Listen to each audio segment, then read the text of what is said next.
Now, as Indonesia reels from 2 earthquakes in a space of just 2 months, South Africans have opened their hearts and wallets through a humanitarian mission spearheaded by KwaZulu-Natal-based NGO Gift of the Givers. The NGO has deployed more than 15 volunteers to assist with search and rescue. For the latest on their mission to the earthquake and tsunami-torn island in Palu in Indonesia, we're joined by our correspondent Njanji Chauke. Njanji, so apparently it's very difficult to actually get to Palu. Tell us where you are and what some of the challenges that are being faced by these aid relief agencies like Gift of the Givers.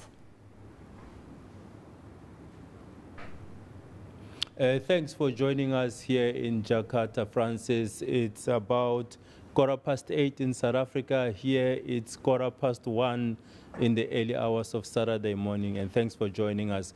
Well, we arrived here in the early hours of Friday morning, and most of today we've been trying to get more supplies that will be taken to with us to the affected island of Palu in Sulawesi.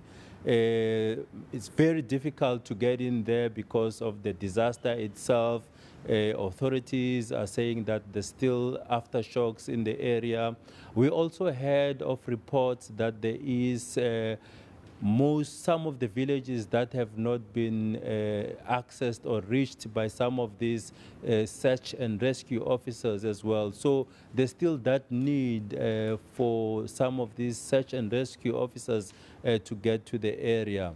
But what we've noticed is that it's very difficult to get in some of the much needed aid in there because of the local red tape, but I also think because of having access into the airport. The airport was opened earlier in the day, but it has since been closed, but we're hoping to fly out there on Sunday morning. But joining me now to talk a bit more about some of these challenges that they've been facing since the arrival here is Ahmed Bam of Gift of the Givers. Thanks for speaking to us once again. Can you just give us some of the details? I mean, a short while ago we visited the South African ambassador to Indonesia. Tell us what was the briefing from him regarding trying to get you guys in there into Palu. In Njanji, he just emphasized on the challenges that everyone is having, also all international teams coming into Indonesia and coming into Jakarta and going to Palu. Reason being, like you said, the airport is closing, then it's open, then it's closing. Now they're only restricting certain types of aircrafts, like the smaller aircrafts. And you must know, now they've restored electricity in some of the areas. There's cell phone network. So a lot of aid now can go in and come out. And challenges, it's quite hectic because, you know, Indonesia is islands. So it's flying from one island to another island. It's not by land, so you can just jump into a vehicle and try and go over land. So you have to book flights. The only way to go over is with flights or to take a boat, which is impossible because to go over the Java Sea won't be possible, you know. That's why our flight had to got cancelled for tomorrow, our plans to leave. But it's good, it gave us chance to relook at much more needed supplies which we need to take in, more food, more shelter, and as well as just giving us time to regroup. The reports from the teams on the ground that's coming in is they've still been finding a lot of bodies everywhere. They're still in need of search and rescue, but also now the medical and humanitarian aid has increased. We've actually dispatched 3 trucks now from the island where aid has arrived by ship, and they'll be meeting us on Monday morning with about 9 tons of aid which we are getting there. So when we arrive, we can distribute that aid. So Sunday when we arrive in the area, what we'll do is we'll hit the search and rescue aspects, we'll tackle the medical side of it, and then we look at the humanitarian aid and distribute that at the moment.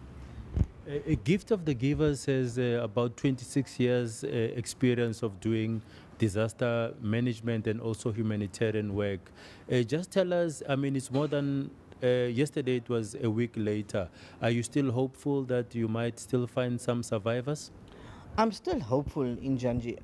Reason being is if most of the areas have not yet been reached, it means there will be survivors. When I mean survivors, we mean we might not find people buried under rubble or the traditional way in an earthquake, but we might find them in those villages where they have injuries that might lead to fatalities in the end of the day. So those are also the people we should like to target and then rescue them and bring them to medical facilities. So not just to go basically search and rescue and look under rubble, but also the affected areas and the remote areas that have not yet been reached.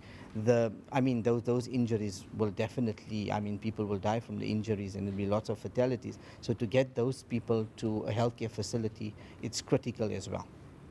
Just tell us about some of the expertise that you've brought to Indonesia, and also give us an update regarding some of your supplies that were held up in customs in Johannesburg due to some bureaucratic red tape there. The team comprises of really highly skilled, experienced search and rescue personnel. Most of them have been on missions before, have traveled before, they know what to expect, if I put it that way, and they're very experienced in South Africa. We've also got a lot of advanced life support paramedics with us, and we've got a group of doctors. So as we hit ground zero, if I can call it, we will then establish the medical needs, and we will relay message back to Gift of the Giver South Africa to tell them for the second team how much medical staff we need to bring and what other items are needed. Our cargo, yes, was left in Johannesburg, but it's on its way now to Jakarta. It will be here at 3 o'clock Jakarta, 3 p.m. Jakarta, and we will cargo it through to the affected areas to meet us there on Sunday. It should be there. Okay. Francis, there you have it from Ahmed Bam of Gift of the Givers, just giving us an update regarding the situation on the ground and also regarding some of their supplies that are now forthcoming, coming through to Indonesia. For now, it's back to you in studio in Johannesburg.